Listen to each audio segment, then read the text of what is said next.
শংকৰৰ পক্ষ আমি লোৱাৰ বাবে কিছুমান মানুহৰ কিয় ইমান ক্ষোভিত হৈছে। শংকৰৰ ক্ষেত্ৰত আমাৰ ষ্টেণ্ড কোনোবা সংগঠনৰ ল'ৰা হিচাপে নহয়, তদন্ত কমিটিৰ প্ৰতিবেদন ৰাজহুৱা কৰিব লাগিব। তাৰ পিছতহে তেল ডিপুটো খোলাত আমাৰ সমৰ্থন আছে।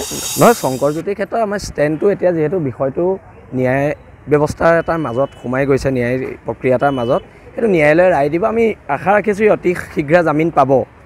কিন্তু তাতকৈ ডাঙৰ কথা হৈছে কি, কথাটো হৈছে কি, শংকৰৰ পক্ষ আমি লোৱাৰ বাবে কিছুমান মানুহৰ কিয় ইমান ক্ষোভিত হৈছে।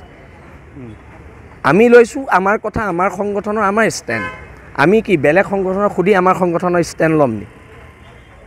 আজি আন্দোলনবিলাক হৈছে, গণতান্ত্ৰিক আন্দোলন হৈছে। আমাৰ আন্দোলনত খিলঞ্জীয়া ৰাইজ স্বতঃস্ফূৰ্তভাৱে ওলাই আহিছে। কোনো স্কুল কলেজৰ ল'ৰা লৈ আমি আন্দোলন নাই কৰা।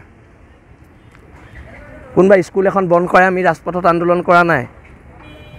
আৰু স্কুলৰ ল'ৰা ছোৱালী লৈ ৰাজপথত আন্দোলন কৰা মানুহে আকৌ কয় শিক্ষা ব্যৱস্থা উন্নতি হ'ব লাগে বুলি।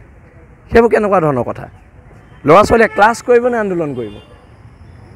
সেইকাৰণে বীৰ লাচিত সেনা অসমে কোনো ছাত্ৰ ছাত্ৰীক লৈ তেওঁলোকৰ শিক্ষা জীৱন, শৈক্ষিক সময়খিনি নষ্ট কৰি আমি তেওঁলোকক ৰাজপথত নাই অনা।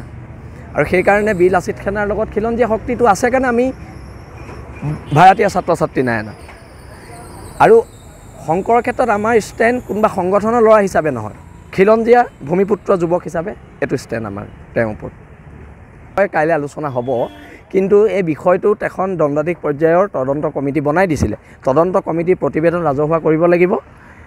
তাৰ শংকৰৰ পক্ষ আমি লোৱাৰ বাবে কিছুমান মানুহৰ কিয় ইমান ক্ষোভিত হৈছে। শংকৰৰ ক্ষেত্ৰত আমাৰ ষ্টেণ্ড কোনোবা সংগঠনৰ ল'ৰা হিচাপে নহয়, তদন্ত কমিটিৰ প্ৰতিবেদন ৰাজহুৱা কৰিব লাগিব। তাৰ পিছতহে তেল ডিপুটো খোলাত আমাৰ সমৰ্থন আছে। নহয়, শংকৰজ্যোতিৰ ক্ষেত্ৰত আমাৰ ষ্টেণ্ডটো এতিয়া যিহেতু বিষয়টো ন্যায় ব্যৱস্থাৰ এটাৰ মাজত সোমাই গৈছে, ন্যায় প্ৰক্ৰিয়া এটাৰ মাজত, সেইটো ন্যায়ালয়ে ৰায় দিব। আমি আশা ৰাখিছোঁ অতি শীঘ্ৰে জামিন পাব। কিন্তু তাতকৈ ডাঙৰ কথা হৈছে কি, কথাটো হৈছে কি, শংকৰৰ পক্ষ আমি লোৱাৰ বাবে কিছুমান মানুহৰ কিয় ইমান ক্ষোভিত হৈছে।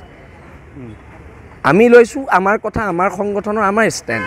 আমি কি বেলেগ সংগঠনক সুধি আমাৰ সংগঠনৰ ষ্টেণ্ড ল'ম নি?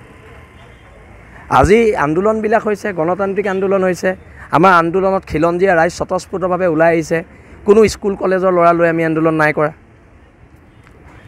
কোনোবা স্কুল এখন বন্ধ কৰে আমি ৰাজপথত আন্দোলন কৰা নাই।